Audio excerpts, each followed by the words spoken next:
Hello, everybody. This is Jason Robinson, Illustration by Design. Welcome to my live stream.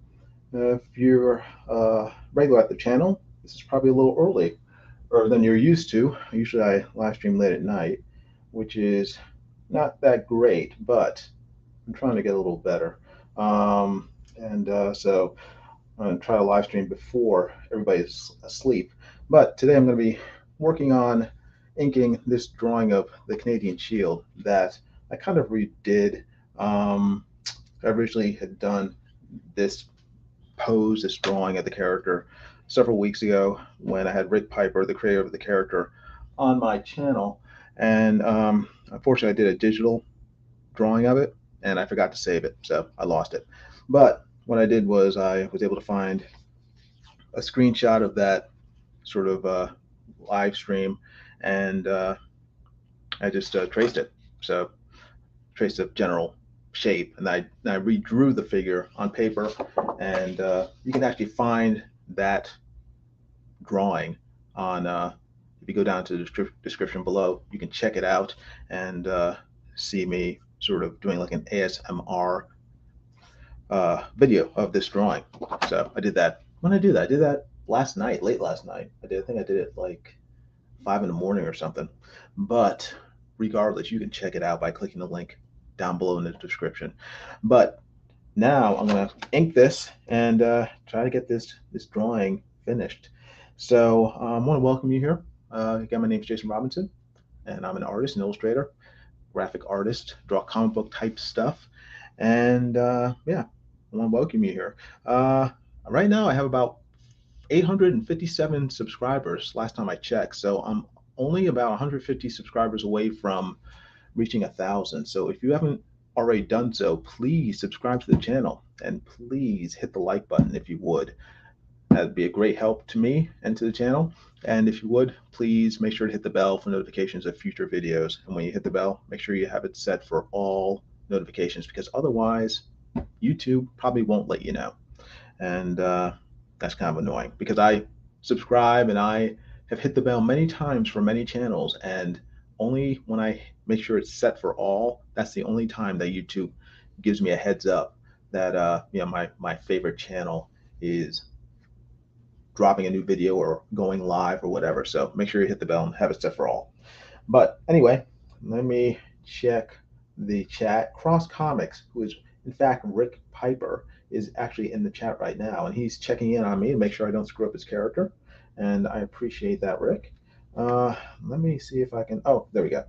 I got to make sure that my phone is oriented the right way so I can actually see what people are saying. But give me a second here. I got to turn that down, turn that up, and I also have to turn this on. Give me 1 second. Oh, there we go. A little perpetual notice to let people know what they should do when they show up on the channel, so I don't have to keep on repeating myself and boring all of you good folk. But right now, there's only one person watching. I believe that's Rick, but hopefully other people will wander in eventually. But if they don't, that's fine too. I'm just going to keep on drawing, and I'm going to be inking this drawing regardless of who's here or who's not. But I figured it'd be cool to let people watch me ink. This one's not going to be ASMR because there's probably not going to be a lot of sound of me drawing, because I'm going to be using a brush pen, and a brush pen doesn't really make a lot of noise. Actually, you know what? That was the first time I'd ever made an ASMR video, and I found that I had to increase the volume a lot in order for people to hear like little pen and pencil scratchings on a paper. I mean, it was cool because I like watching ASMR drawing videos. I don't know why I like the sound of the pencil and everything, and it kind of worked, but I think I have to do it. I think I have to up the volume more next time. Let's see. Cross Comics says, I need to get some of your subs over to my channel. Okay. Well, hold on 1 second. There. I made you a moderator, Rick. So post a link to your channel, and that way people can see where to go to see your stuff, and then they can subscribe to you as well. So hopefully that worked. I think it did. But yeah, go ahead and post a link to your channel in the chat so people can follow you, Rick. Now, what am I going to do? I am going to put on some music while I draw, because otherwise I will probably get bored. But hopefully this won't bore you too much. Let's see. There we go. All right, now turn on my fan so I don't die of heat stroke. It is very hot around the country right now, so I hope everybody's staying cool, drinking lots of liquids, and if you have air conditioning, I hope you are making good use of it.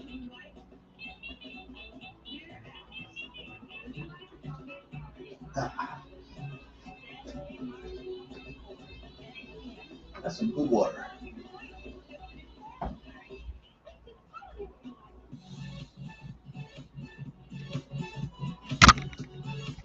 And if I can not knock my camera over, I'm going to try to do my best to get this drawing done. Let's see here. All right. Now I got a brush pen. Let me try something. Oops, just dropped my cap. This is my brush pen. There we go. Let me see if this thing bleeds or not. I just have to test it.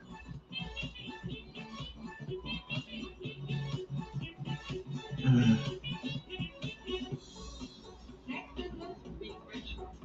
seems to be pretty good. Okay, good. All right, I will give it a shot. See how far I can get without destroying Rick's creation. Hmm.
Um, Cross Comics says, I wonder if I did my digital coloring while listening to music on headphones and having a quiet stream, if I could call that ASMR. Well, that's kind of what I did with my stream this morning. I had my headphones on so people couldn't hear me what I was listening to, and then I was just drawing. So the only thing they heard or the mic picked up was the sound of my pencil scratching and me erasing and stuff. So I mean, it'd be ASMR if people could actually hear some sounds. If it's just completely quiet, I don't think that's ASMR. I think what makes it ASMR is the fact that you're hearing something, whether it's pencil scratching paper or someone being shaved or whatever, something sort of almost like white noise. Um, there has to be some sound in order for it to be ASMR, at least the way I understand it.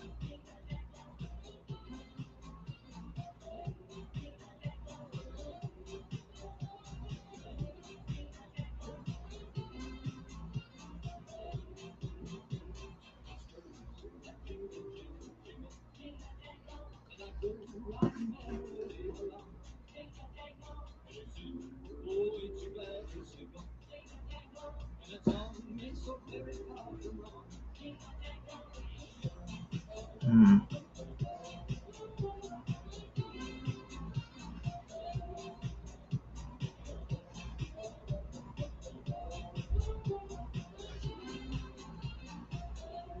Vermeer says it would look great with a Fu Manchu style mustache. Yeah, it probably would look cool. Maybe that can be one of his disguises. You can have maybe Cross Comics can have an issue where the Canadian Shield is going undercover and he's dressed in full costume, except for he's wearing a Fu Manchu mustache, and that's his disguise. That would be cool.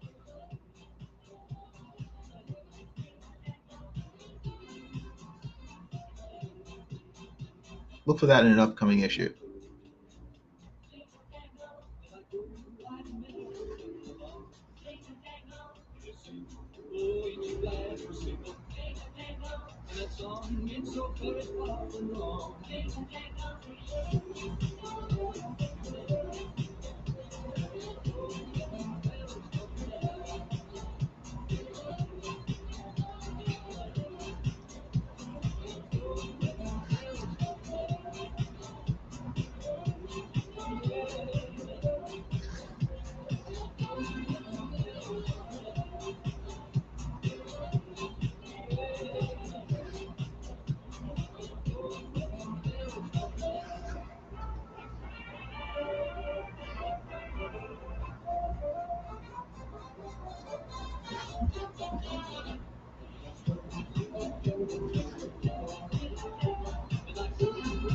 Primary says, I remember when I was a kid, I drew mustaches, glasses, scars on and the faces of characters of Disney comics, and that stories became much more funny after that. Yeah. Yeah, I did that too, and now I regret it because I think of all the comic books that I ruined by scribbling all over them. It's like, ah, dang it. Now, Hulk 181 would be worth a lot more money if I hadn't drawn a mustache over the Wendigo.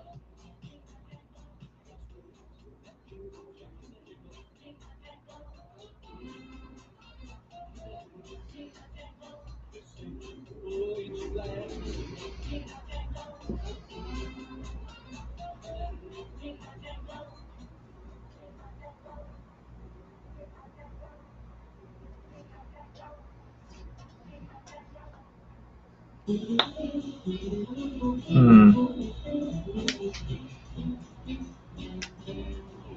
Yes, it's a good day for singing a song. Yes, it's a good day for moving along. Yes, it's a good day. How can anything go wrong? A good day from morning till night. I sat to the sun, morning sun, rise and shine today. Yes, it's a good day for singing a song. Yes, it's a good day. For moving along. Yes, it's a good day. How can anything go wrong? A good day from morning till night. A good day. Yes, it's a good day. For shining your shoes. A good day. For losing your sleep. Everything to gain us, nothing to lose. A good day from morning till night.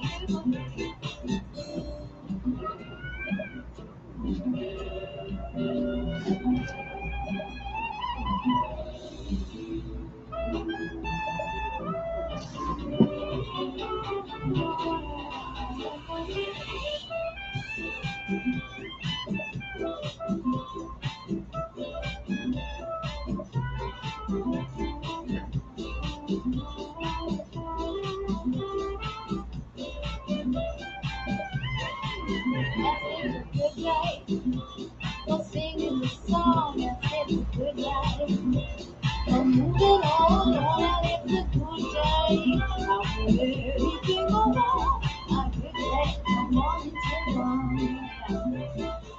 From morning till night. From morning till night.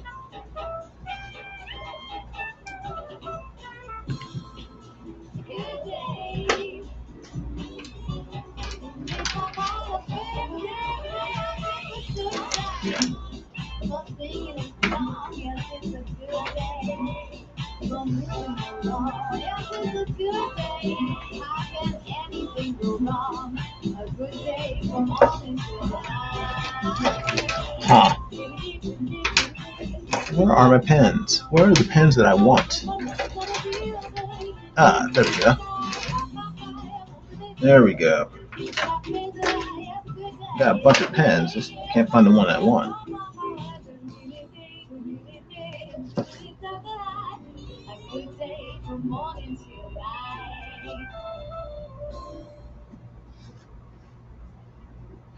There we go.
Uh, Cross Comics says check Jason's and many other fan art of Cross Comics characters on my fan art page on my website. Yeah, head on over to Cross Comics website. Check out all the fan art that people have made of his characters. It's pretty cool, actually.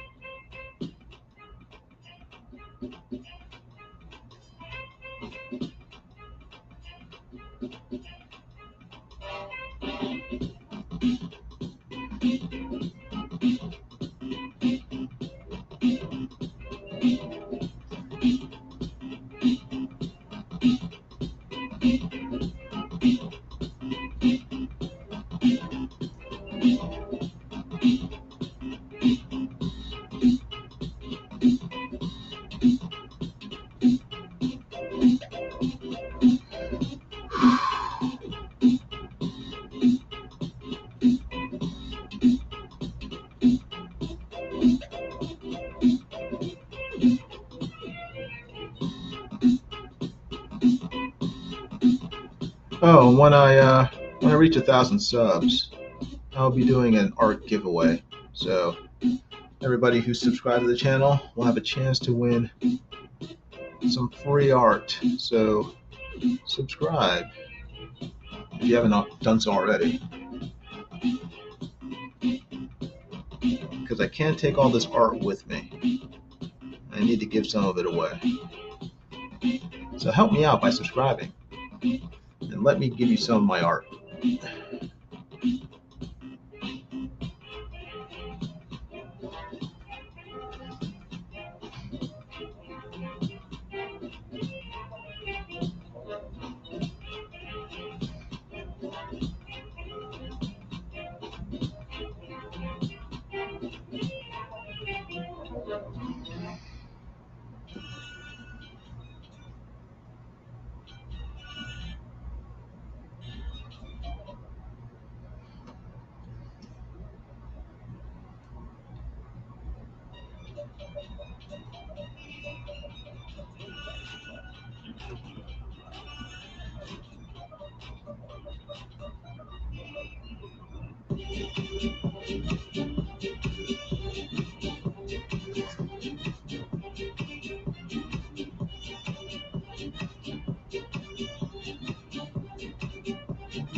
Rick says, I just finished coloring up one Doom Rabbit's drawing on my character Snowdrift today and made a video of it. Cool, cool, cool. He says, and this is looking great, Jason. Okay, thank you.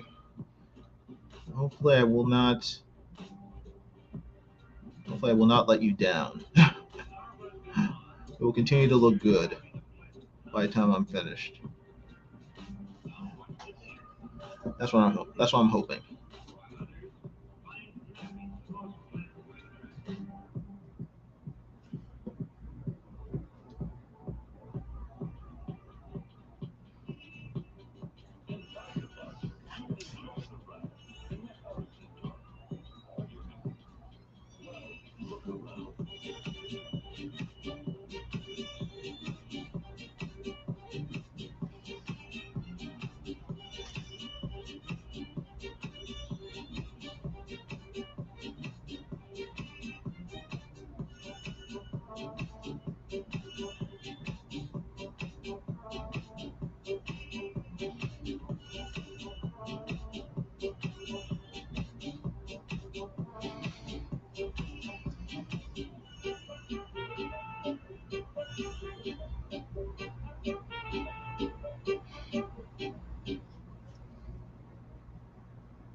Hey, Jeff Potts, how you doing?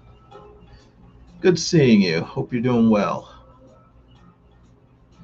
Jeff Potts is a fantabulous writer of fiction.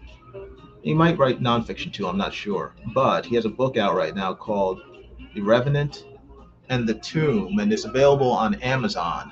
You can buy it. It's gotten great reviews, and hopefully Jeff Potts will post a link in the chat so everybody can check it out and see for themselves just how fantabulous an author he is. So I encourage everybody to check out his book. You can get it on Kindle um, or an audiobook. You can buy a paperback, whatever. Jeff will hook you up with his novel, exchange for a small donation.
Hmm.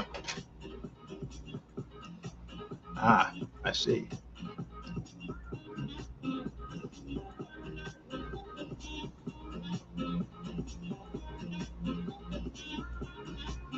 Hey, good night, Spoon. How you doing? Good seeing you here.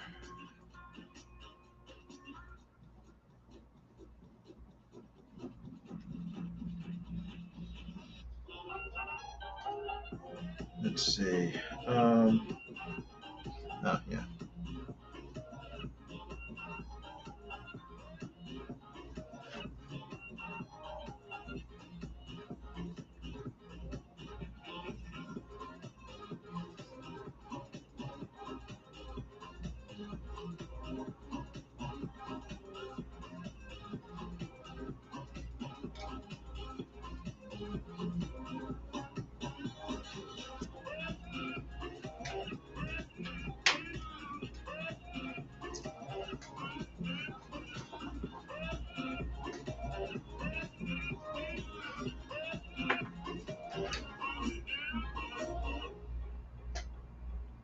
Where is this? It? Yes, it is.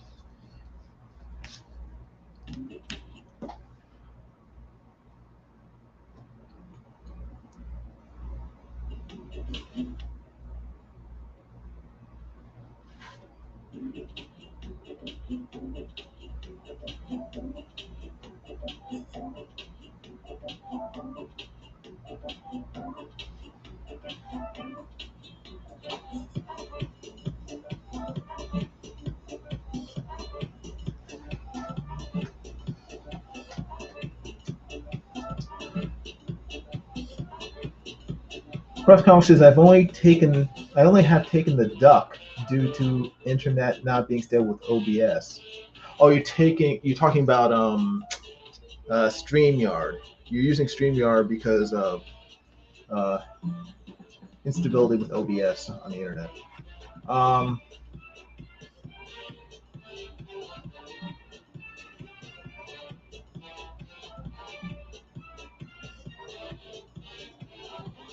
huh.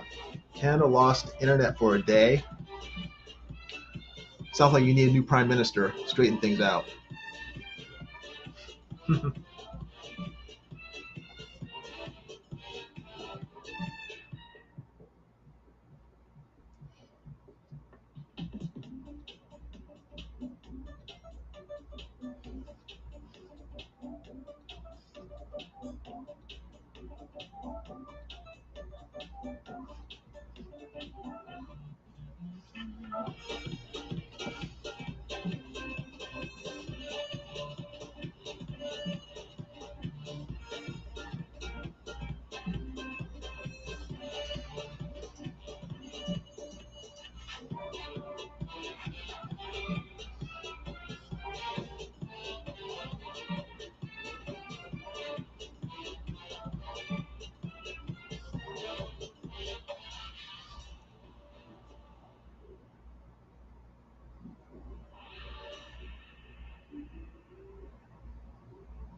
Good night, Spoon. Funny.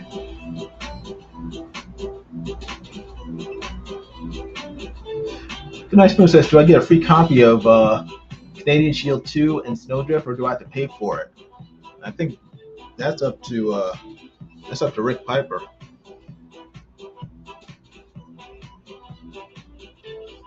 Rick Piper has to pay his rent or his mortgage, so.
Uh, Good Night Spoon says phone's dying. Good to see you again, Jiminy.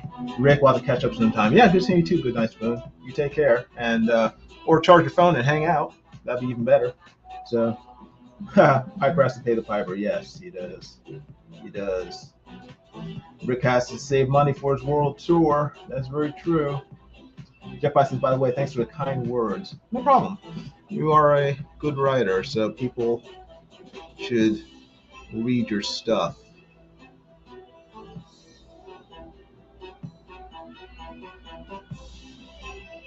I won't say that Jeff Potts is the next token, but I won't say he isn't either.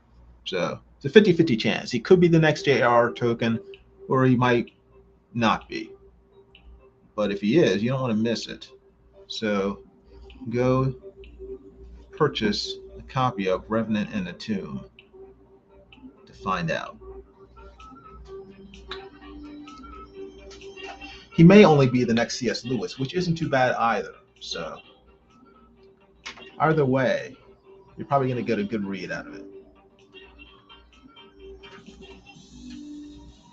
Is he Tolkien or C.S. Lewis? I don't know. You're gonna have to read the book to find out. He could be either. It's a 50-50 chance.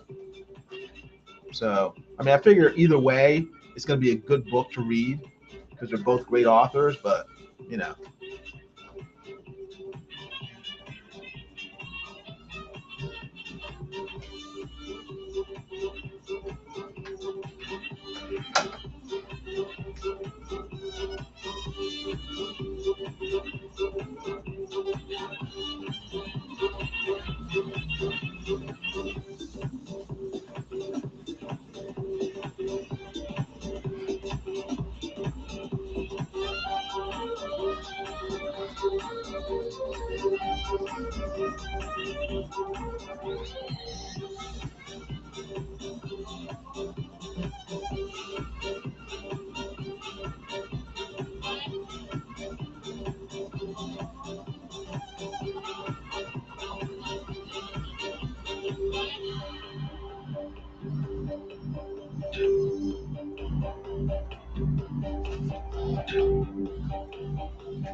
Public Enemy number 3, 10 years ago, was released today from the federal penitentiary after serving 11 years of a 10-to-life sentence. To this day, the Court of Admission and gold bullion involved in the original crime has not been recovered. Police officials doubt the gold can be recovered, pointing out that should the gold found by Tata, the insurance company will never collect claims. Boy, if I'm bigger than gold, and this ready to be a part. Hey, I should have to meet this guy. Jeff Potts says, "Oh, if I only had the sales numbers of Tolkien and Lewis." Cross Comics says Tolkien and Lewis had low sales numbers once upon a time. Well, I think he's hoping that he gets their current sales numbers before he dies. So that would be good. I mean, I guess his family benefiting from his genius after he's gone would be nice, but it'd probably be better if he was able to enjoy the fruits of his labor while he was still breathing. Yeah, posthumous fame and fortune isn't quite as satisfying as you know getting accolades while you're still around to appreciate them.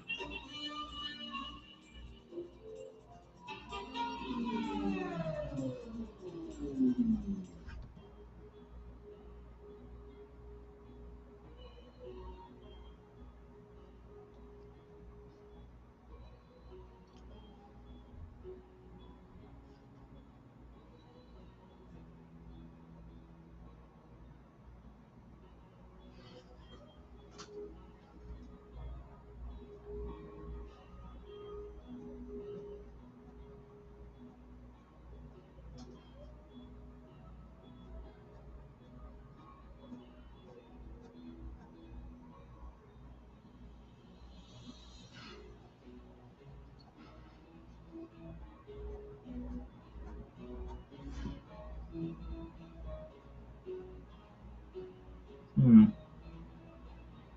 Okay.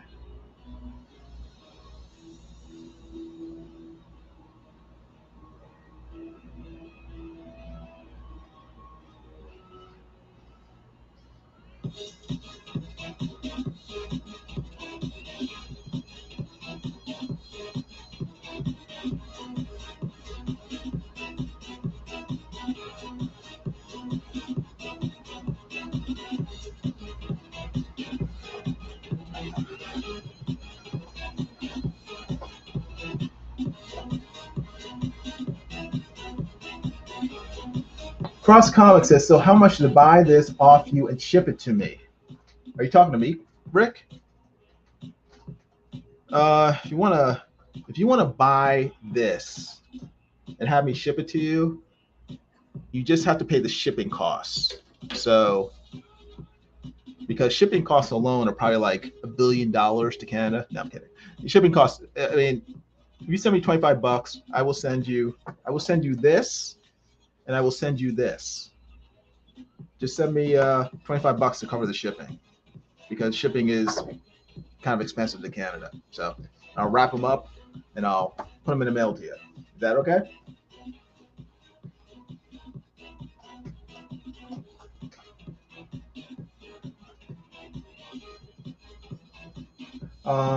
Jeff Potts says, I have a bunch of views on my channel today, 8 in all. Ooh, Crossfire says, okay, sounds great, cool. That way you'll get this cool art, and I will have less art in my place burying me. So it's a win-win. I'll be surrounded by less of my drawings. This place is like the island of misfit drawings. I'm surrounded by drawings that no one wants. So I'm very happy that Cross Comics won some of them. He's going to take them off my hands. According to plan.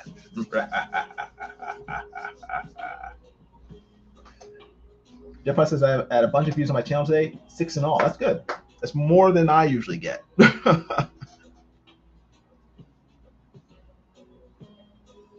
I was shocked. I don't know if you guys know who Booster Kiwi is. He's one of the guys who sort of, he has his own channel, and he's kind of, he used to hang out with Chester Busby, and hangs out with a bunch of people. But his channel exploded in June.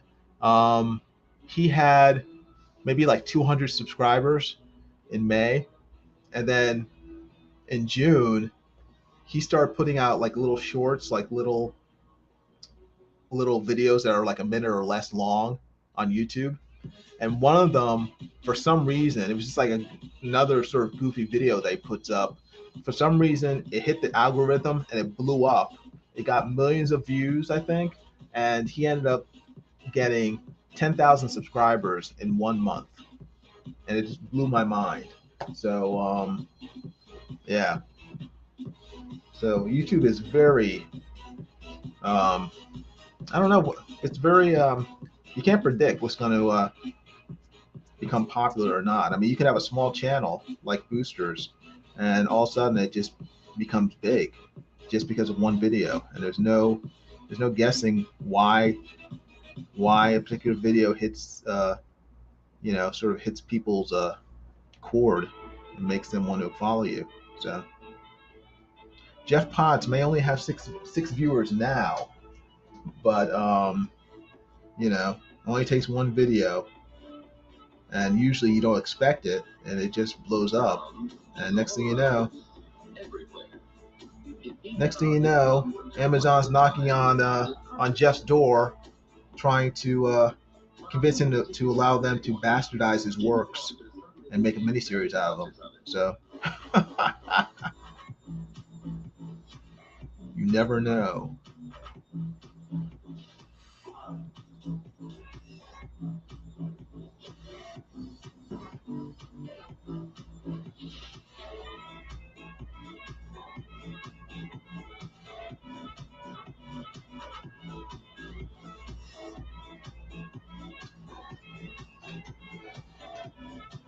Crocom says, just send you the money.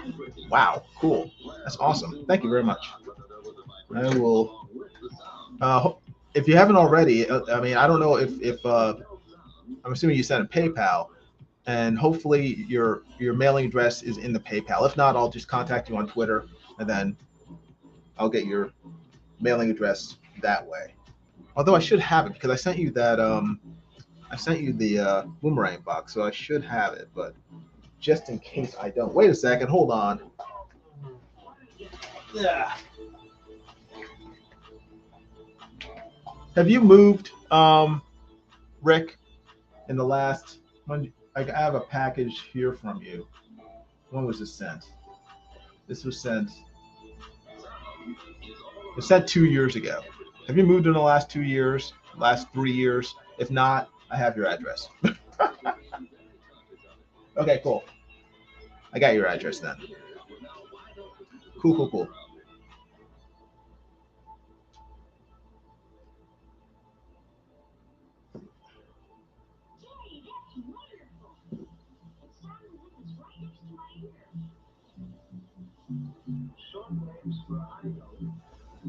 Now I really have to make sure I don't screw up because Rick is expecting some good artwork in the mail from me now. Before, I could have just gotten away with screwing the whole thing up and it wouldn't matter. But Rick's paid me good money, good postage money to send this to him. So now I can't mess up. So while it's great that I will have less artwork in my studio, and the pressure is now on for me to deliver literally artwork worth getting from Rick.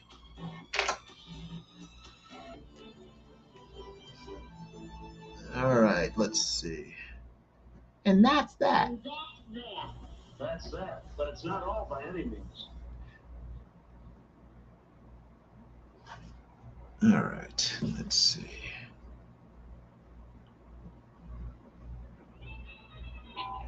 Have you guys watched the new Star Trek show? Star Trek, what's it called? Star Trek: Strange New Worlds. I think it's only on the Paramount Plus streaming service, so you may not have seen it, but it's really good. I was very surprised, pleasantly surprised how good it was. Mainly because the previous two Star Trek shows, Star Trek Picard and Star Trek Discovery, they stunk. They were terrible. So I had no plans to watch Discovery at all, and then but I kept on seeing clips show up on YouTube, so I would watch the clips every once in a while. And every time I watched a clip from that show, I was like, "Wow, that clip was actually good. It was actually good." And I watched enough clips to finally convince me to check out the show itself. And every episode, I was cringing because I was terrified that they'd ruined what was actually a good show. And I got through all 10 episodes of the first season, and it was good. It was very good. Um, so if you're a Star Trek fan, I would encourage you to check it out. Even if you hated Discovery, even if you hated Picard, like I kind of did, I think you would like. Um, I think you would like Star Trek: Strange New Worlds. If you like sort of classic Trek, I mean, there with any TV show, there are things that kind of annoy me or sort of stand out. It's like what the it doesn't make any sense, and it's just whatever. No show is perfect, but it was surprisingly good for me. To me, it's surprisingly good.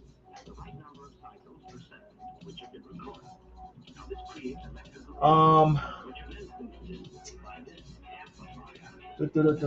Crosscom says, "Oh, can you scan it before you send it?" Yeah, I was gonna scan it anyway because I want to at least have a copy of it to so I can remember that I did it.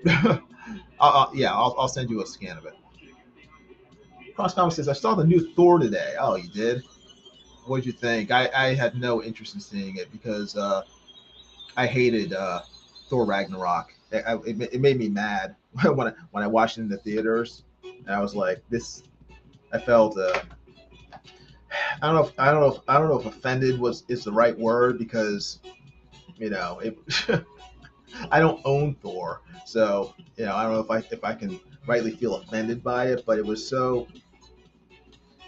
I guess I found the tone of it so. I guess I'll say disrespectful. The tone of the movie was so disrespectful, at odds with the plot of the movie, that it made me mad. I thought I thought they treated the whole thing as like one big joke, and I didn't like that at all. So yeah, so I had zero interest in watching Thor. Was the new one Thor Love and Thunder, especially since it's based on a plot line that I hated in the actual comic books. The whole you know female Thor plot line, which made no sense. So, but what do you think, Rick? Was it actually good? What do you think of Thor Love and Thunder? I thought it was pretty good. It was better than I expected. Okay. Hmm. Well, I might check out Thor one day, but I'm not driving anywhere. I'm not paying money to see it. If it shows up on TNT or Sci-Fi Channel one night, um, and I'm very bored, and my toenails don't need clipping that night, I may check it out.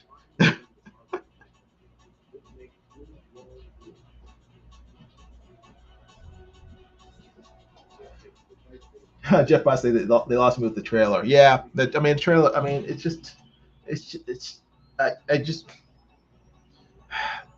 the plot line itself. I was already out when I heard what the movie was based on, but when I saw the trailer, I was just like that just cemented my refusal to watch it in the theaters, to give Marvel and DC, sorry, Marvel and Disney any of my money to see this movie. It was so I I, I I just think Tiki what Tiki, is that his name? What's his name? Waititi. Tika Waititi. I just think that his tone is just, it's fine for some movies, but I just, that sort of irreverent clownishness, I think is just, it just makes Thor unwatchable for me. I can't deal with it. Yes, it's like Dumb and Dumber. I cannot watch that stuff. Um, Memory says that Thor: Dumb and Dumber is one of the worst movies in history. The dialogue is the most stupid I've seen. Yeah, I mean, some people really like the movie. I mean, so it's like, but I just know from watching his previous Thor movie, I know what his sensibilities are, what TD's, and I don't share them. I just cannot, that level of stupid humor. I can't put up with it for 2 hours. I definitely can't put up with it in a superhero movie. So in a Thor movie of all things. I mean, Thor is not a goofy character, so I don't really feel like sitting through 2 hours of goofy Thor, being fat and you know working out and sort of mugging for the cameras.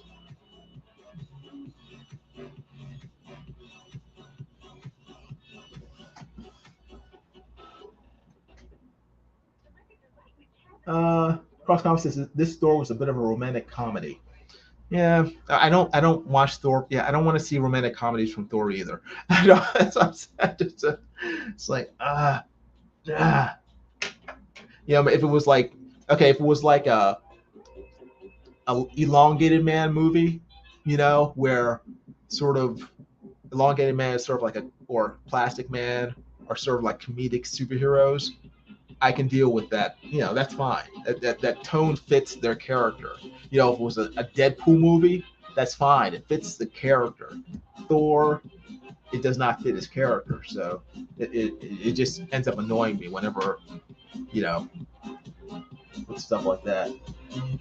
Um, Cross Comics says it doesn't really follow the comic plot line except for Jane becoming Thor, because Thor was still Thor in it. So, yeah, I have questions, but I won't ask them for fear of spoiling the movie. But it doesn't. the Thor plotline never made sense to me in the comics, because why would she be worthy of anything? I mean, in terms of having Thor's power, what makes her, out of every person on a planet, worthy of having Thor's power and Thor not being worthy in terms of the comics? It doesn't make any sense. So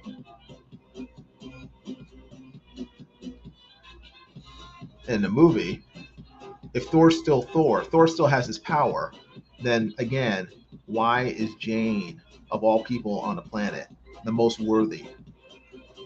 You know, doesn't make a lot of sense. But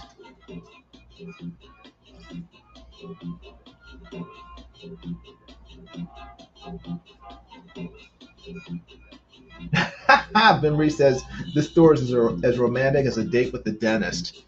Oh yeah. Well, I mean, yeah.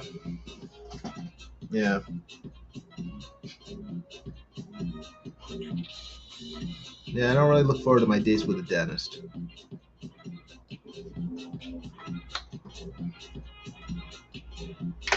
I must say.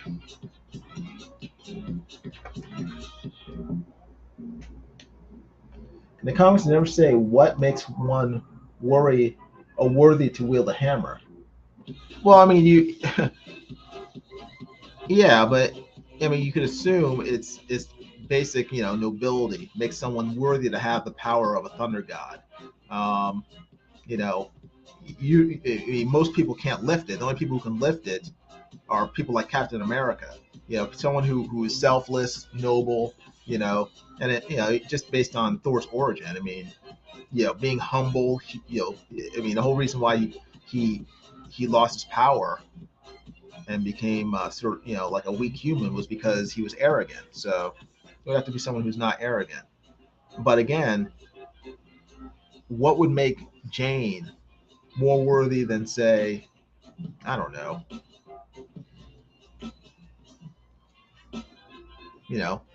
a random nun who spends all her time helping the poor? What makes Jane Foster more worthy than any other person on the planet? And it never made sense to me.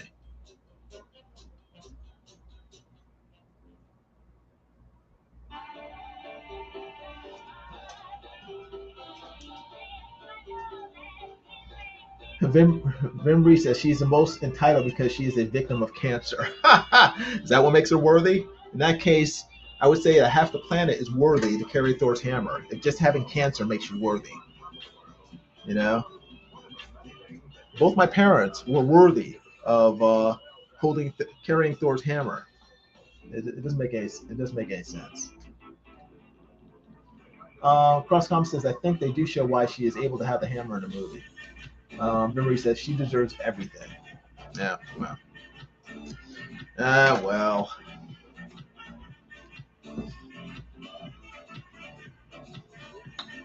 I guess I'll find out when I catch it on the Sci-Fi Channel in about 3 years.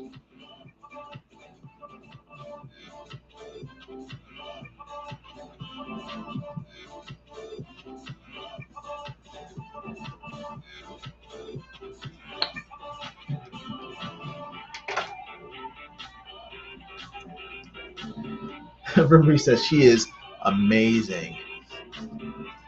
She is both stunning and brave. So that's what makes her worthy. Her stunning bravery makes her worthy.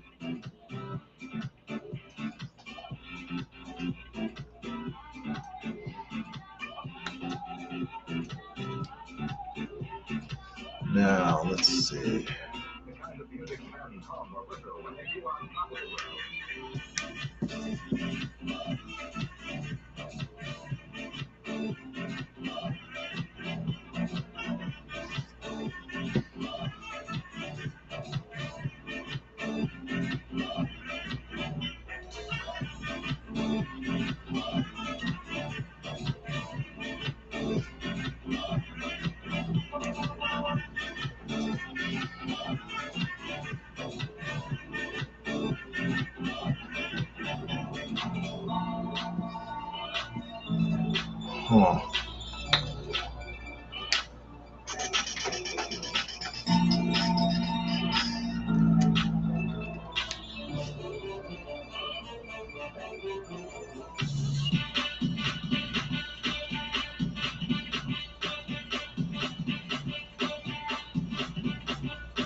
Hmm. Hmm.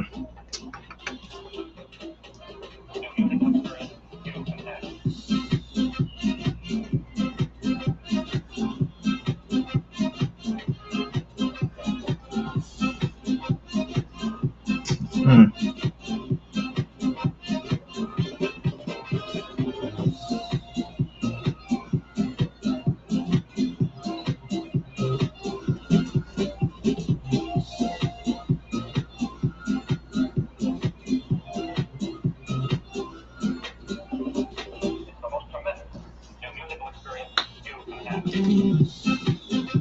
All right.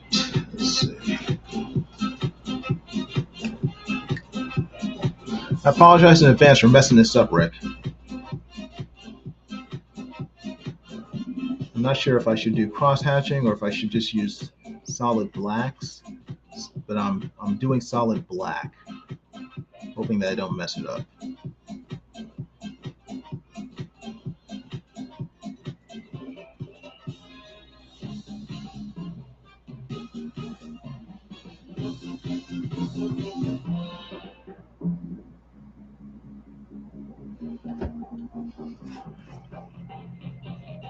Should probably just done a mixture, but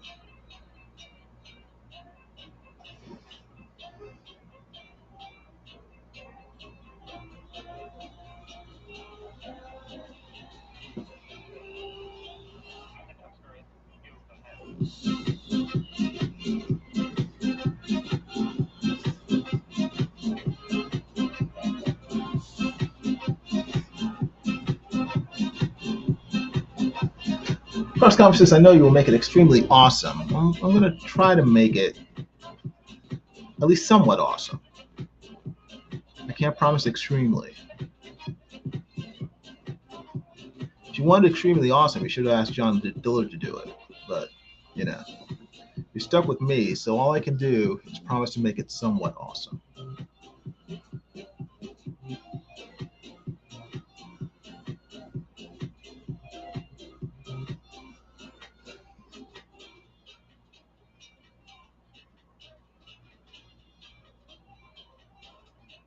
Although it's much better than for me than drawing on the computer. And I was this it, I don't I suppose with a lot of practice I can do something like this on the computer, but it would take a lot of practice. This is much more. I'm able to get down what I want to get down on paper, whereas on a computer it's a struggle. I can't. It's just a lot sloppier when I try to do something like this on the computer. So I guess it's a good thing that I failed to save that drawing from a few weeks ago. At least you get a good drawing out of it.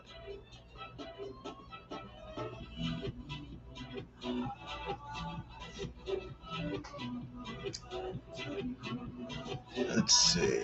All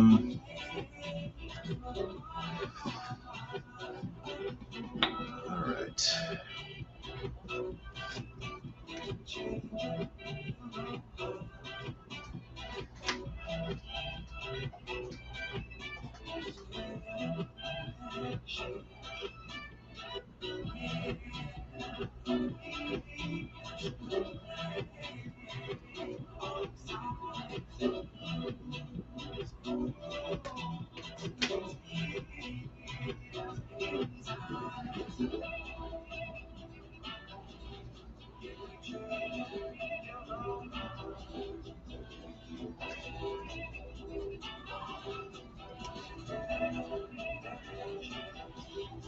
Hmm.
Hmm. Hmm.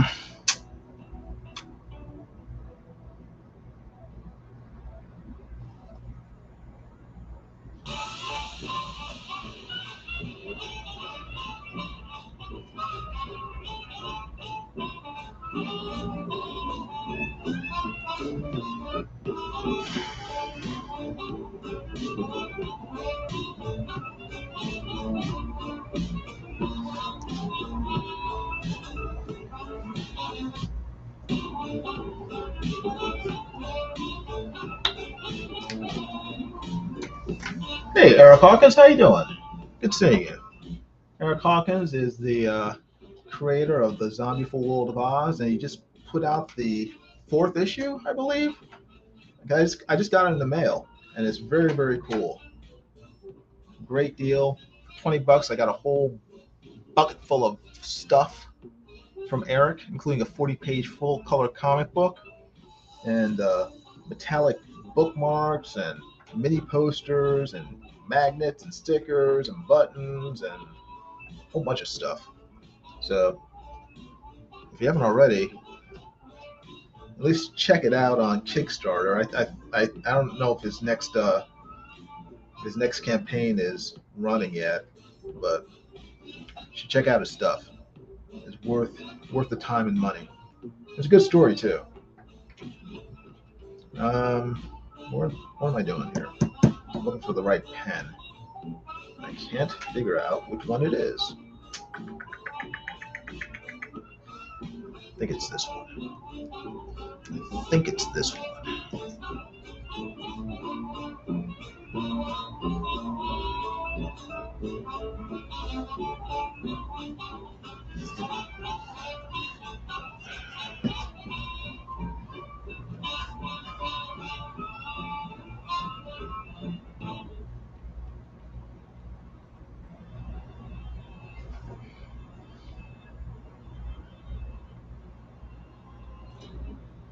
Boy, bro, here's one thing I've learned.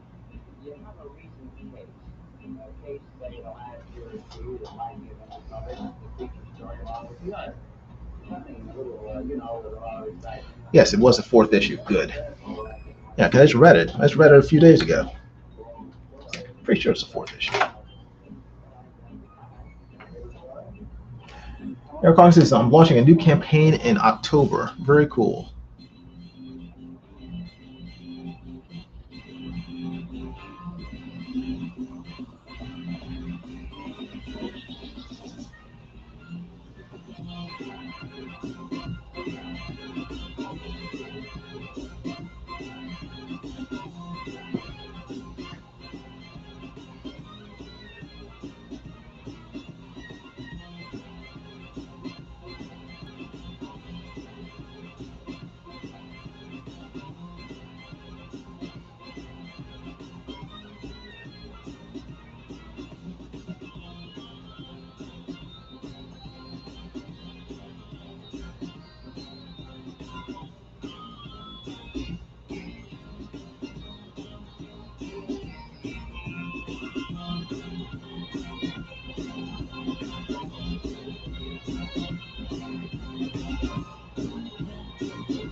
Jeff says, I'm going to reboot my PC. I'll be back. Okay, cool. I will most likely be here at least until midnight. I figure that's how long it's going to take me to finish this. So Jeff Potts has about 45 minutes, I would say.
Jeff Fox says I was getting static in my headphones. I sold 2 books yesterday and 1 today. That's good. Very good.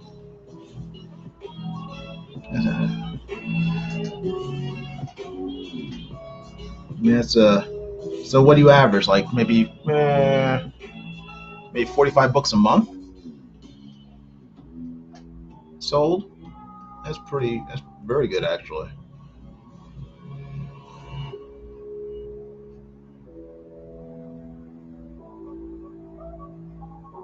And if I sold 45 books of Secret Comics Presents, I'd be I'd be ecstatic.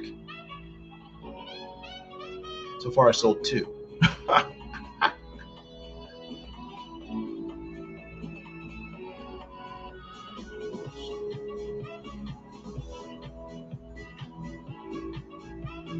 if you want to buy it, let's go down in the description below.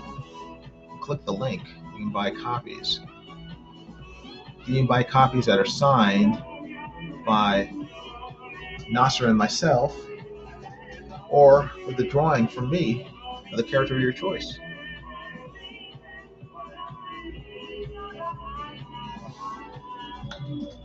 More like 15 books a month, at least the ones I can track. It's still pretty good.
Melissa Lester, how you doing?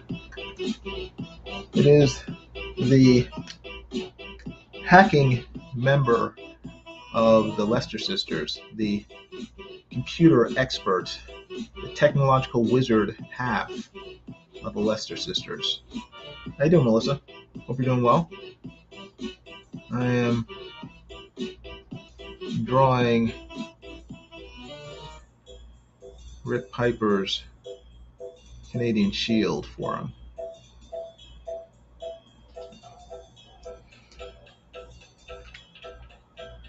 So, trying to correct a screw up I did a few weeks ago when I accidentally forgot to save a digital drawing I did of this character, so I'm redoing it on pencil and ink. Melissa says she's doing great. Good, I'm glad to hear it. Very cool.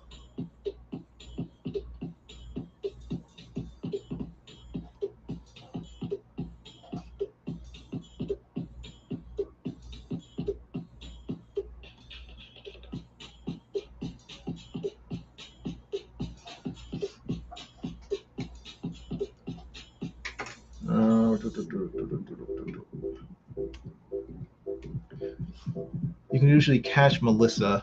Oh shoot, Melissa is dang, I forgot. Sorry. Let's see. Jeff Potts says the reporting stands right now. I've sold 34 paperbacks, 74 Kindle ebooks. Wow. 10 non-Kindle ebooks and 38 audiobooks. So that's 125 books since March. That's good. That's very good.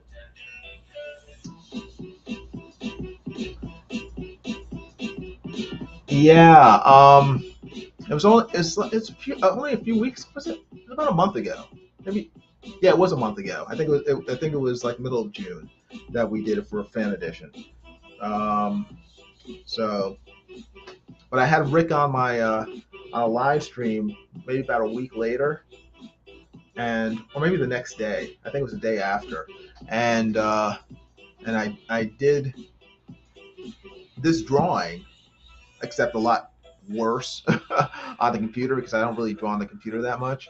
But I did a drawing of the Canadian Shield on my computer and I forgot to save it. So now I am recreating that drawing in pencil and ink, and it's much better because I'm much more comfortable drawing traditionally than on the computer. Oh, Amy Lester's here. How you doing, Amy? Amy is checking up on her sister, make sure that Melissa stays out of trouble. So Melissa didn't cover her tracks well enough, and Amy was able to trace her here.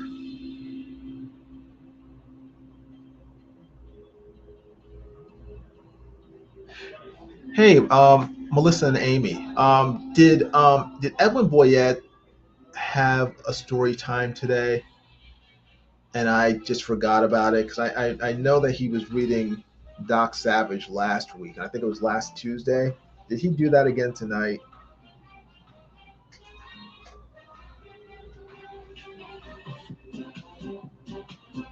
Melissa says she makes sure I don't go hacking folks. Yeah, but I mean, it's not like she can. I mean, you're pretty good at covering your tracks. So even if you do hack someone, you know, she usually she doesn't have to find out about it if you don't want her to. So Amy says, no hacking the whole internet, sis. Okay. Mm-hmm. Now, are you twins or no? Because I always see you on the internet together. So my natural instinct is to assume that you're twins, but you're probably not.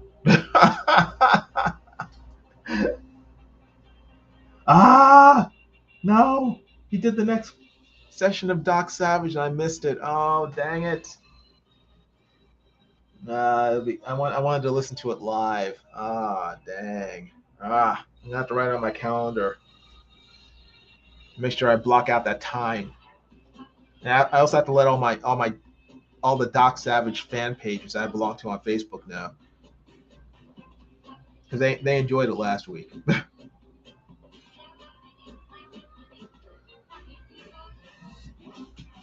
Rat. I completely forgot.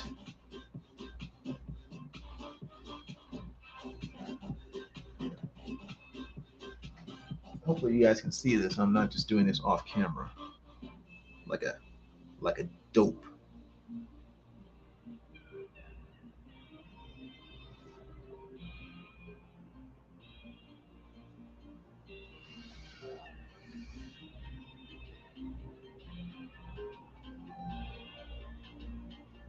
Let's see. Melissa says technically no, but we get asked that all the time, even in person. So, but when we say technically no, what does that mean? There's 15 minutes apart for you two. Um, might as well be twins. Okay, I got you. That's why. Well, I am subscribed, and I do ring the bell for notifications, so I don't forget. But I was live streaming. I was doing this when his stream started. I assume if he started at 10 or 10:30, then I was already doing my live stream. I just forgot that it was today, so now I'm kicking myself. But I'll catch it later on. 'Cause I love me some Doc Savage.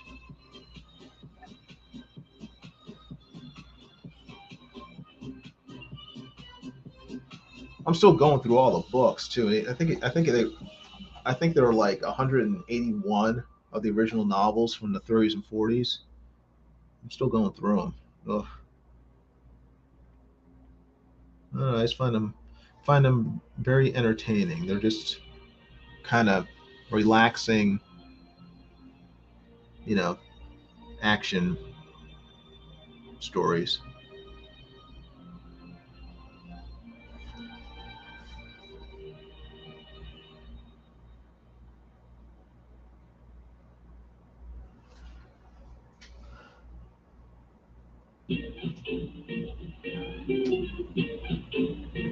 Okay. Wednesdays and Thursdays are off. Okay.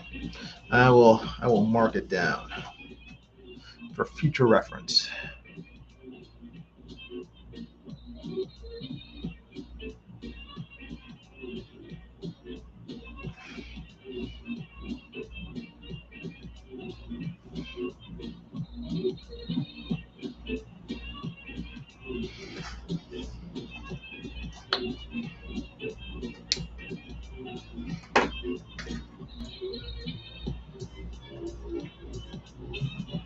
Hmm.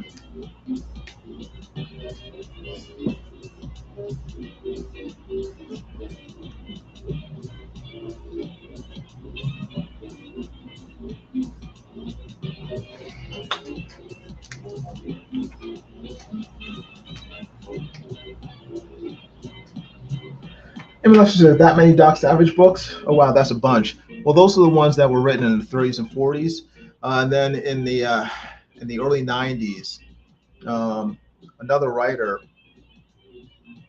took over because Lester Dent died in the early 50s. Um, but another writer, William, I can't remember his last name.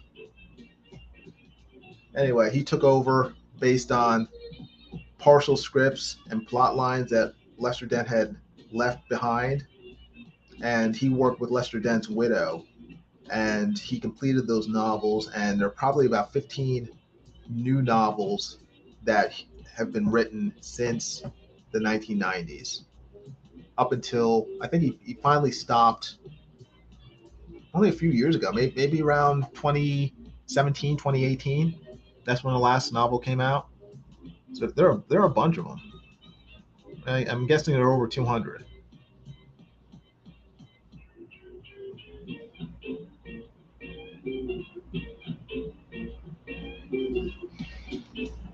But I don't know. I like them because I sort of see them as like little windows into the past. You know, just sort of the I don't know, windows into pop culture. And I find that interesting. And that's kind of why I like watching old movies and old movie serials. I find it very very interesting.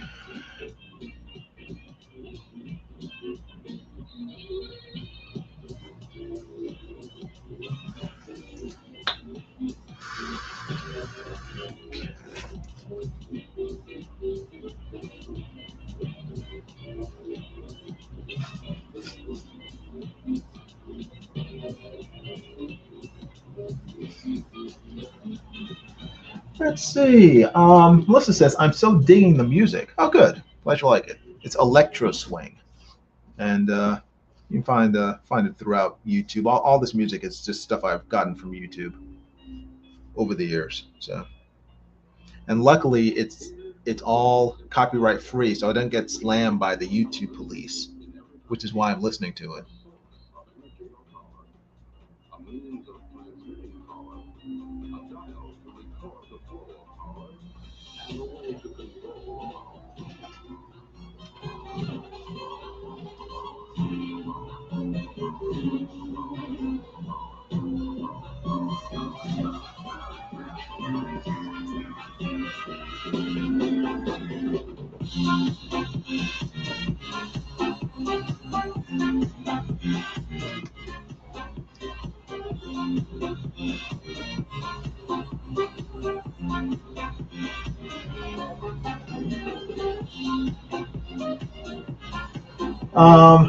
Cross comment says, don't forget the maple leaf in the shield on the cape. The maple leaf in the shield on the cape. There's a maple leaf on there too? I didn't know that. I wish I'd seen that before. Dag nabbit. But Amy says Tuesday could be Doc Savage forever. Yeah, based on yeah, at the rate that Edwin's going through these stories, I imagine the first book will probably last until the end of the year.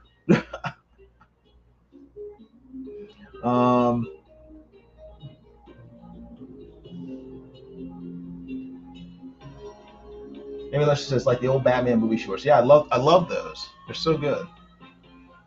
Marx Brothers, Store Rock. Yep, love the Marx Brothers. I love the who are the other brothers? The there was a Marx Brothers and there was another group. They made a movie called The Gorilla. The Marx Brothers. You had the Three Stooges. You had the oh my gosh, terrible, my memory. The Ritz Brothers. Ritz, I believe. R-I-T-Z.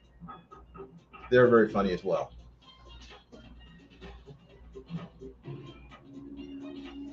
Amy Lancer said the ink on this piece is gorgeous. Oh, thanks. I'm trying not to mess it up. I don't want Rick mad at me. So, yeah, no, it's the Ritz Brothers. It wasn't Abbott and Costello or Laurel and Hardy. So, Eric Hawkins says Doc Savage has to be close to going into the public domain if it hasn't already, I would think. No, it's not in public domain. It's owned by do they renew the Docs? Well, it might be close because I think that was 99 years and then it goes into public domain. Doc Savage started in 1933, so they have another decade, 11 years before it could possibly go into public domain. Yeah, check them out, Melissa. The Ritz Brothers. I'm sure you can find them on YouTube. But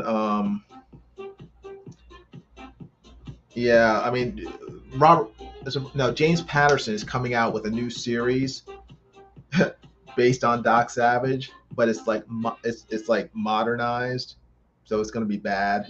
And I guess he made an agreement with the estate of the Dent estate or whoever owns the rights to Doc Savage. I guess it's I think it's Condé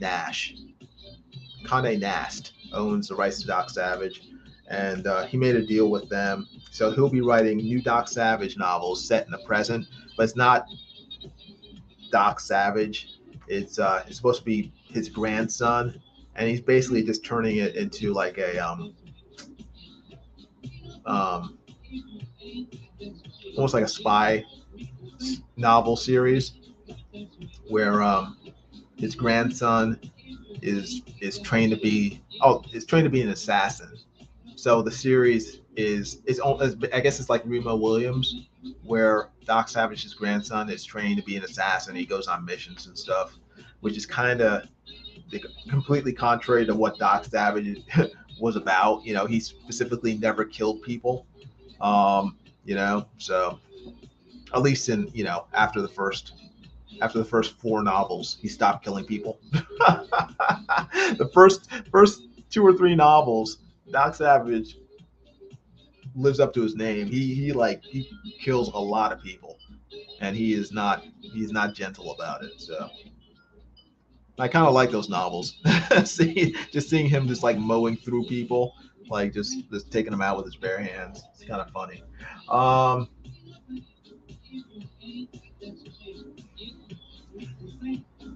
Cross Comment says, I think it depends on where you are for public domain. Yeah, I'm not sure of the exact rules. So I know that, like, I mean, they keep on talking about Mickey Mouse being in a public domain soon, because of Steamboat Willie. But I think it's only like a certain version of these characters. So I don't know. I don't know the exact rules. So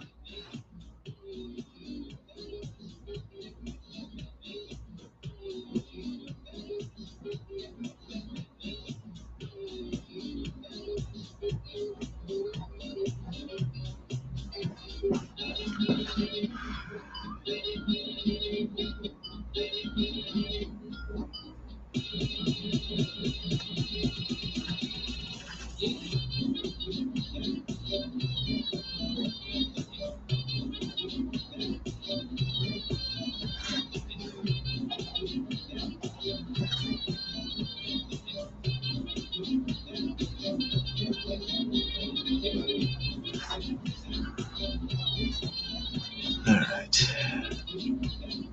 Hmm.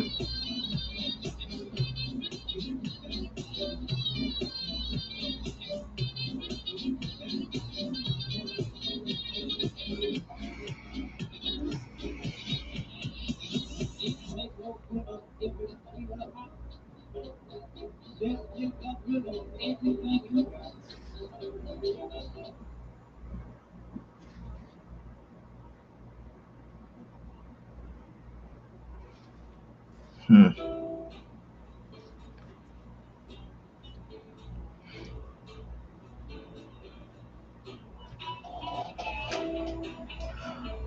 Eric Hawkins says, I'll have to dig deeper. Some sites are saying he is in PD or public domain.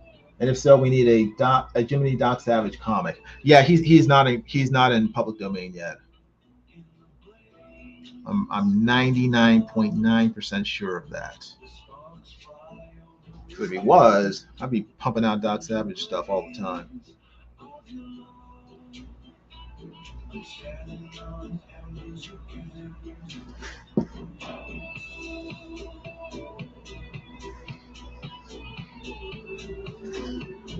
Hmm.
Hmm.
I'm standing on embers again.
I think of fire in connection with emotions, because when you become stirred up, when your emotions control your actions, it affects not only yourself, but the people around you.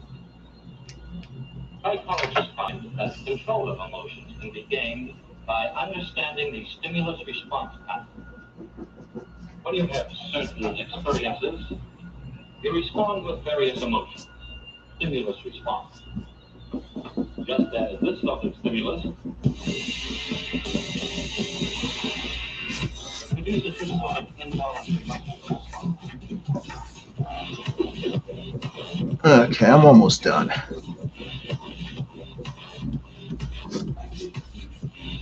I'm erasing a lot of these pencil lines so I can actually see the damage I've done to Rick's poor character.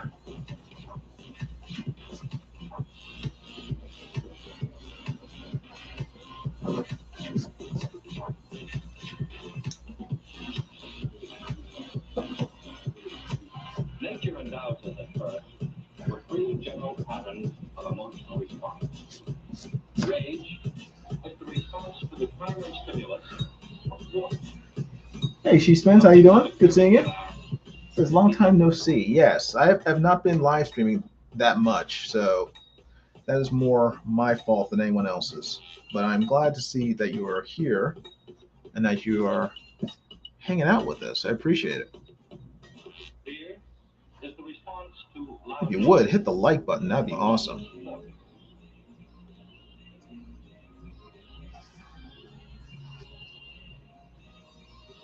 And the emotional response to love is usually the result of a show of affection or favor. No. Rick, you said that the Canadian Shield has a maple leaf on the back of his cape in this pentagon. Is that correct? Or am I understanding you wrong?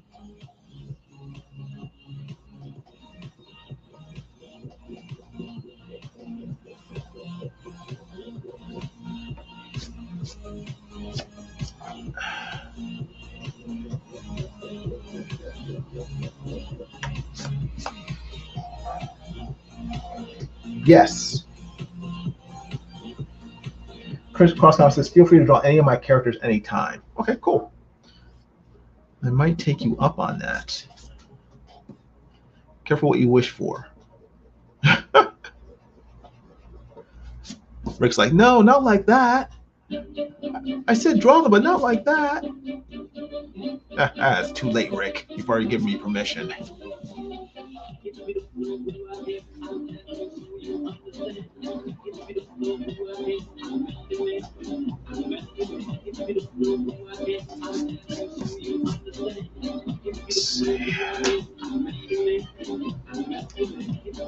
Yes, Maple Leaf is in the shield on the cape. Okay, I will try to squeeze it in.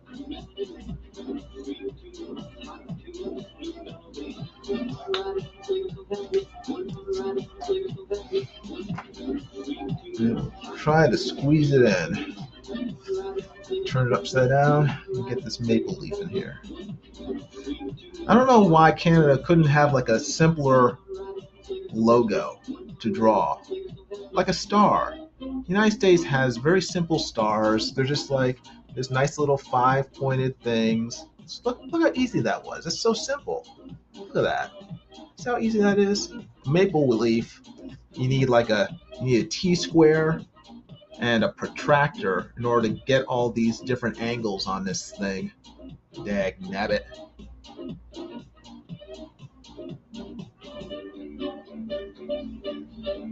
I mean, if using the metric system wasn't bad enough, you guys had to make a logo this hard to draw. Dad, burn it. Jeff Potts says, Face it, Jason, you love a challenge. Not like this. I like my challenges to be easy.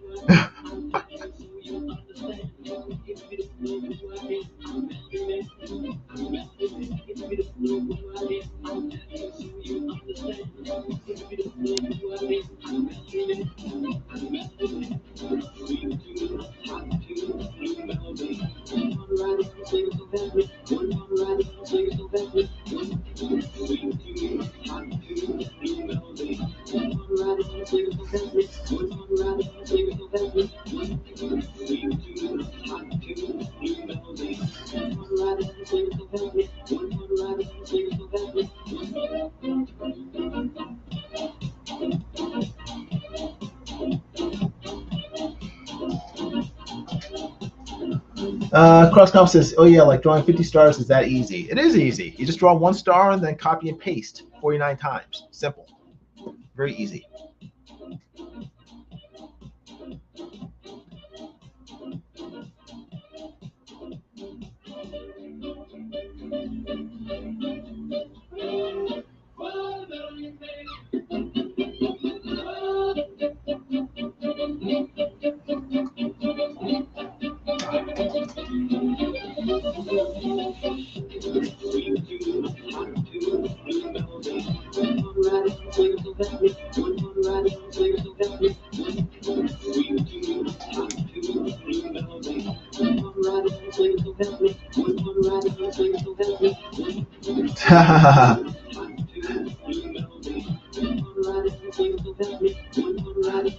CrossComp says, "Just be glad I didn't stick to an earlier design form." Yeah, okay. Well, I'm glad then.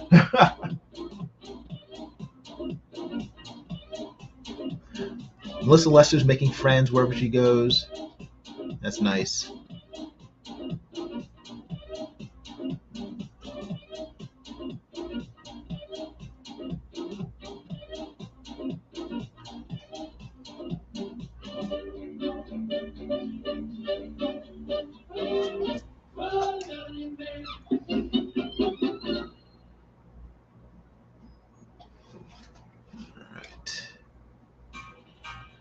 Now, all over the country this month, thousands of people are going to summer camp.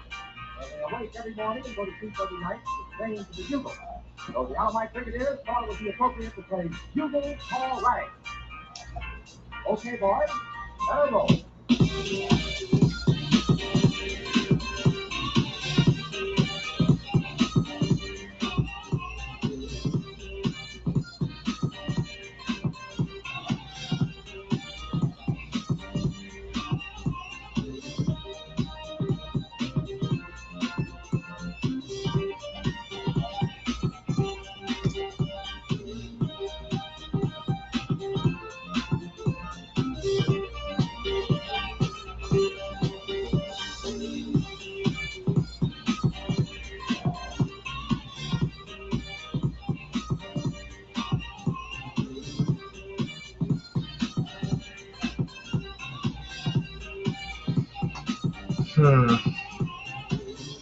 Shield on his gloves, boots, and head wore circles with a maple leaf in them. Yes, I'm glad you left those out because that would be a pain. That would be a pain for any artist who is drawing them.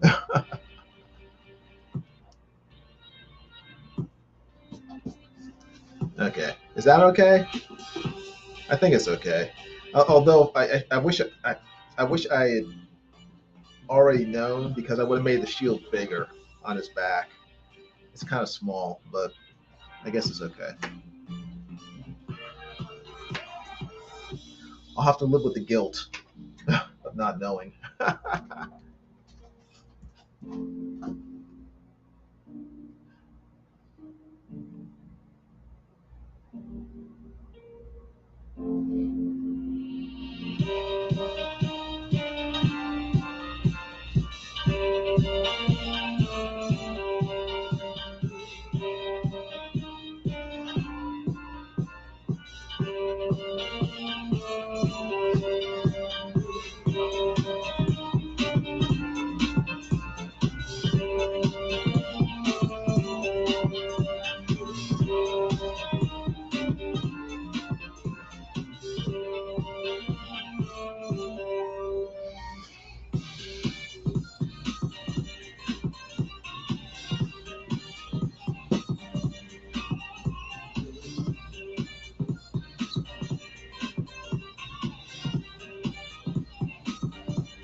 Hope that looks okay. Let me erase the star first.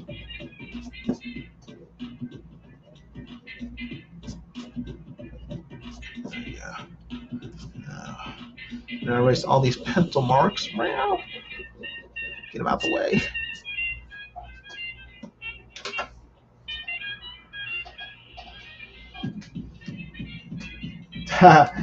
CrossCom says, yeah, they were a pain, that's why I changed it. He said it looks awesome. Okay, good.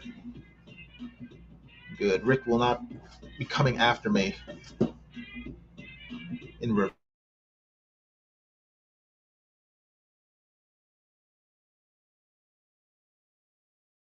Focus all of his wrath on John Dillard instead.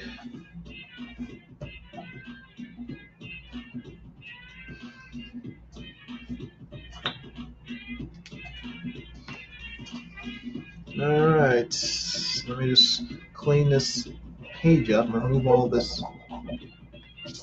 these pencil smears.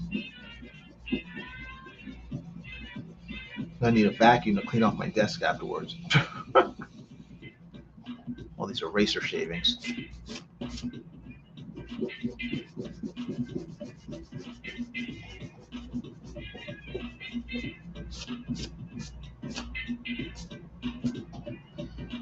Should probably spend $10 and invest on a drafting brush, but I'm frugal, so I'll just use the drafting brush God gave me on the ends of my arms. Use that to brush my shavings off with.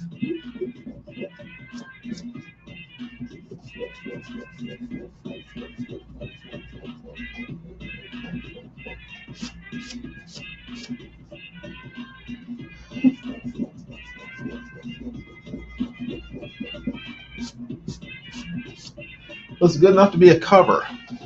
Cool. Want to use it for a cover? Have at it.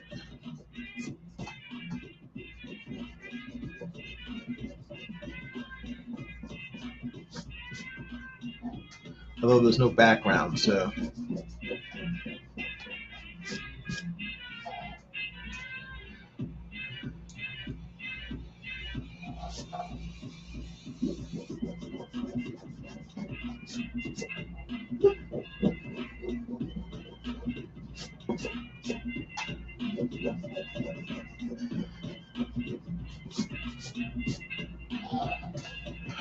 Let's see.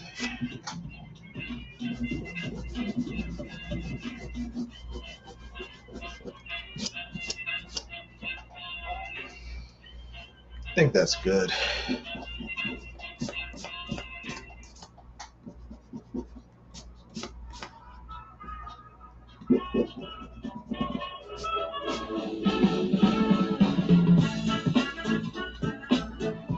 I'm just checking it over. Blah, blah, blah. Seeing what I messed up on.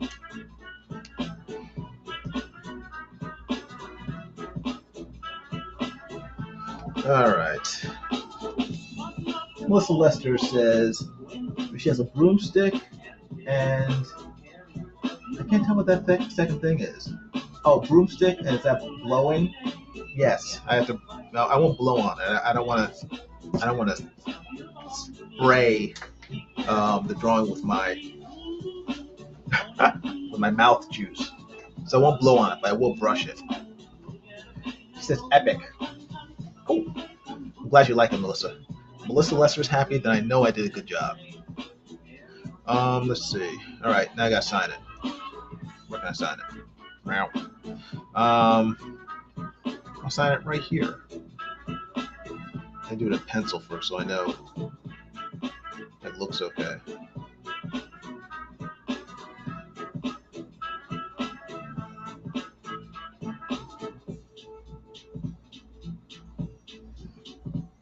Yeah, looks okay.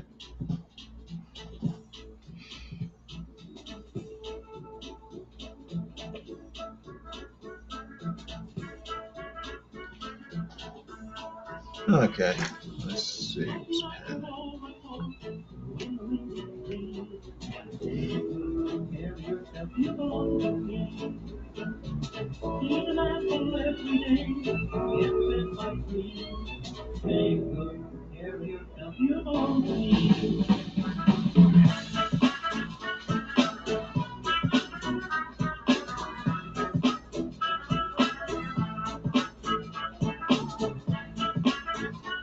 Okay.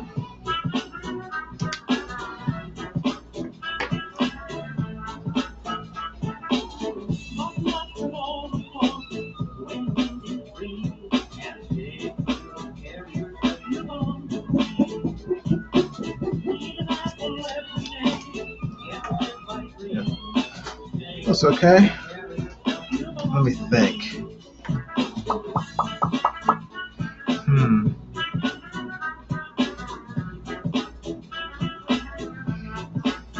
I don't think I have a. Yeah, I don't have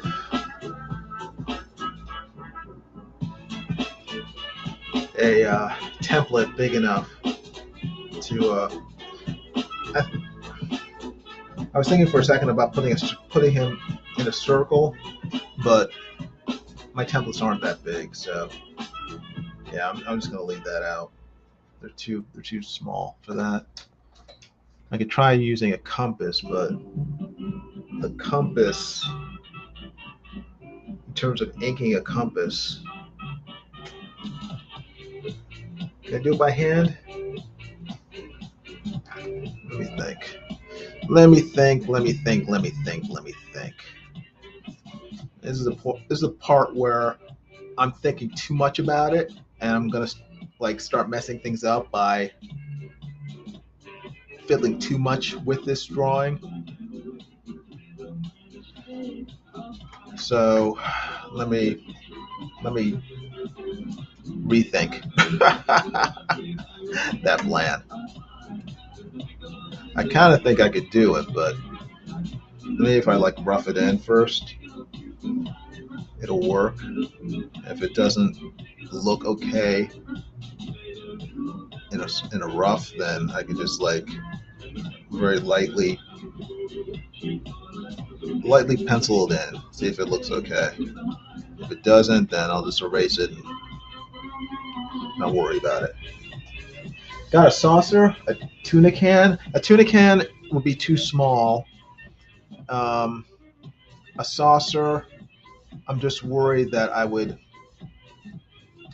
it would shift and I'd screw it up. It'd have to be the right size. I mean, if I have a compass and I can do it with that, and that way I can hold on. I just have to hold it up so I can see it. I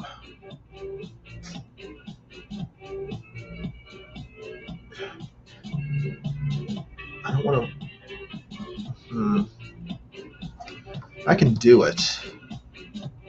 I just a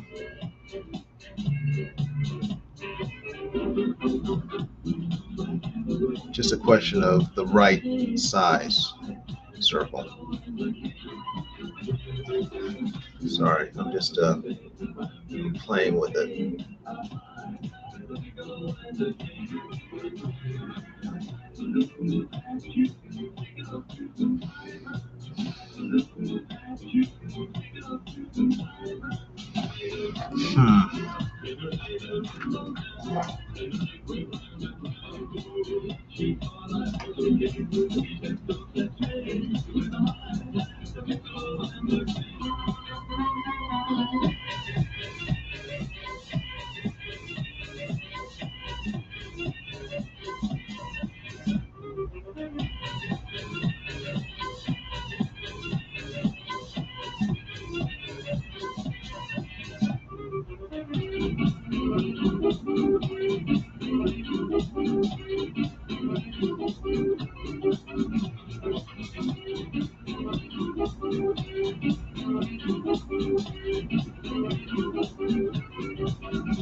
Oh, John, Yes, dear.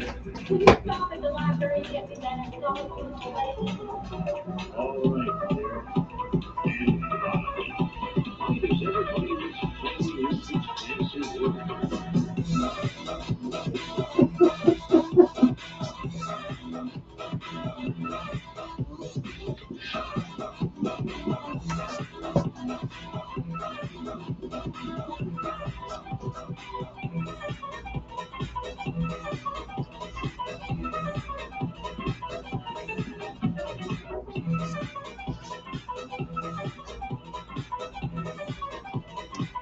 That looks okay.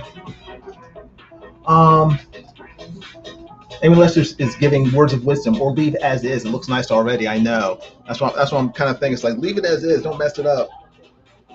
But another part of me saying, "Come on, you can do it." Sandwich plate. But then you might get distracted by the cookies anyway. The kitchen cabinets. No, I've already eaten all the cookies, so I won't be distracted. A compass is literally what they're made for in finding north. Yeah, it's just I don't have an inking compass, or I do. I have an inking attachment to this compass, but it's very clumsy, and I would definitely mess it up if I tried using it. I can try to do it by hand. I can try to ink it by hand, because the circle looks fine to me. Um, hey, my sketchbook. How you doing? Good seeing you. Hope you're doing well. It is infinitely awesome. Just cross comics. So Rick, do you mind if I ink a circle around him, or do you want me to leave him without the circle? You tell me.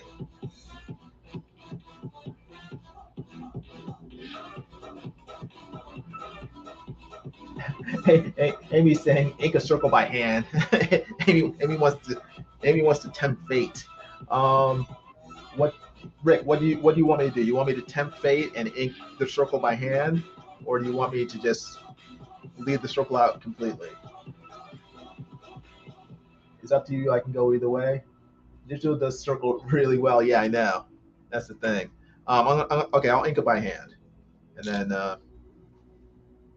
apologize in advance for ruining your drawing. Let me think. Let me think.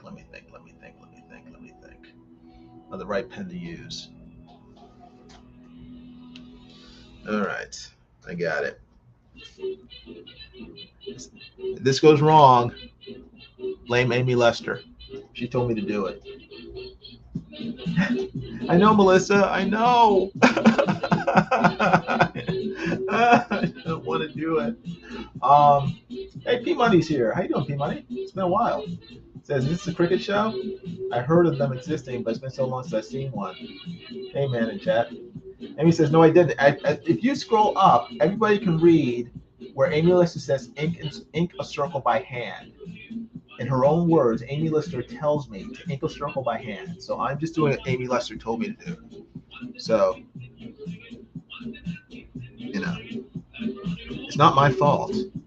Amy made me do it.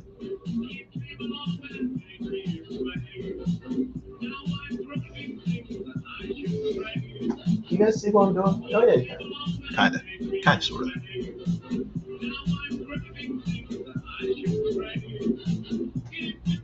Hey, P-Mike, tell Ruth I said hi. Oh, hope she and the girls are doing well.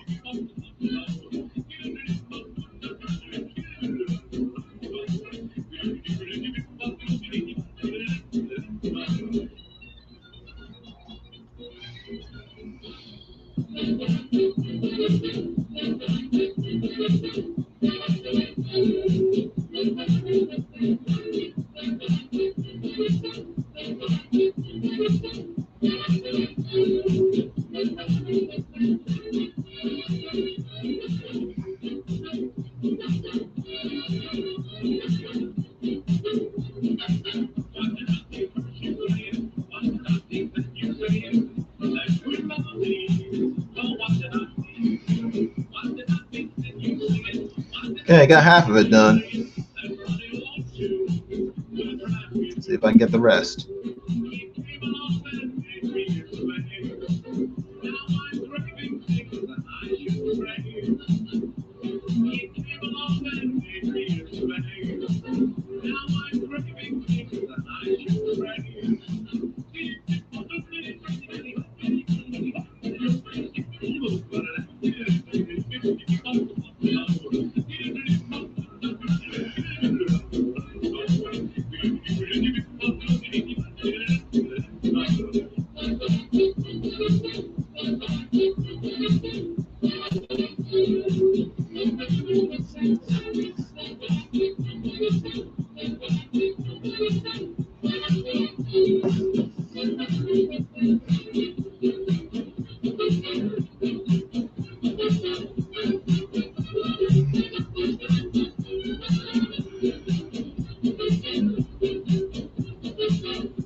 All right, there we go. Ah.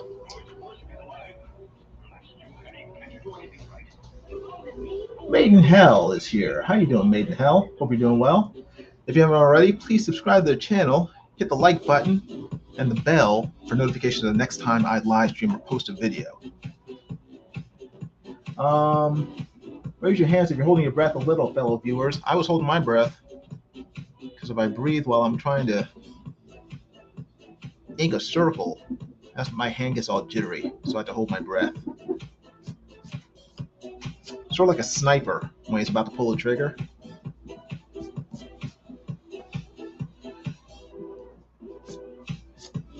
All right, there you go. And you got the Canadian Shield, created by Rick the Man Piper, Cross Comics. Cool, cool, cool. Okay, there you go, Rick. Hope you like it. Cross Comics says you did an awesome on the circle. Thanks, I traced it.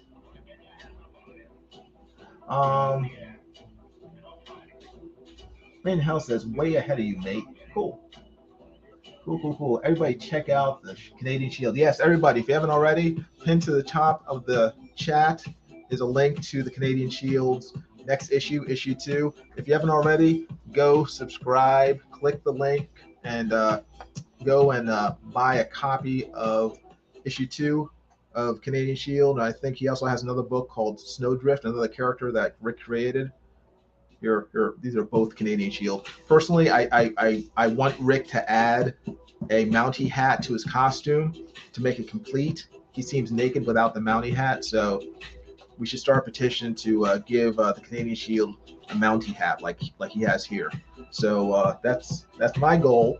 That eventually the Canadian Shield will adopt a Mountie's hat and have that be part of his costume. But ultimately that's up to Rick. So, but it's now after midnight where I live. It's 12:19, and I'm gonna end the stream so you guys can go about your evenings and go and party or do your homework or whatever you guys have to do. Go to bed. And but I want to thank everybody for hanging out. I have no idea how many people are here, but the Lester sisters are here. Maiden Hell is here. She says, yes, that looks great. Thank you very much. I appreciate it. P. Money says, instead of a staff, though, he should have a hockey stick. Maybe it converts into a hockey stick. You ever think of that? Maybe it does. I don't know. Maybe some of the mysterious powers that the Canadian Shield has. Amy Lester says, he might have lost it behind the couch on the first issue. That's true. But in the second issue, I hope he finds the hat. Because he looks naked without it. P Money says, I salute you, Cross. You got Jason to celebrate Canada today. Yes, yes, yes. I will not sing "Oh Canada" though. Melissa Lester says he's a well-rounded artist. I'm not that fat. I'm actually quite slim for my height. And I think I got everything else. But everybody, thank you very much for watching. I really appreciate it. Vim Marie still wants me to add a Fu Manchu mustache to him. Rick can do that later on once he gets this in the mail. So he can add whatever mustache or beard he wants to it. So Cross Comment says I might find a way to put it in a scene. Cool, that'd be awesome. But everybody, thanks for watching again. I appreciate it. Rick, thanks for letting me draw your character. I will send this out to the mail to you in the next few days. And yeah, everybody, thanks again. I really, really appreciate your time and attention. So, but stay tuned. I'll be back. I'm not sure when, but I will. So hit the bell, like, subscribe, all that good stuff. All right. You guys take care. Have a great night. Bye.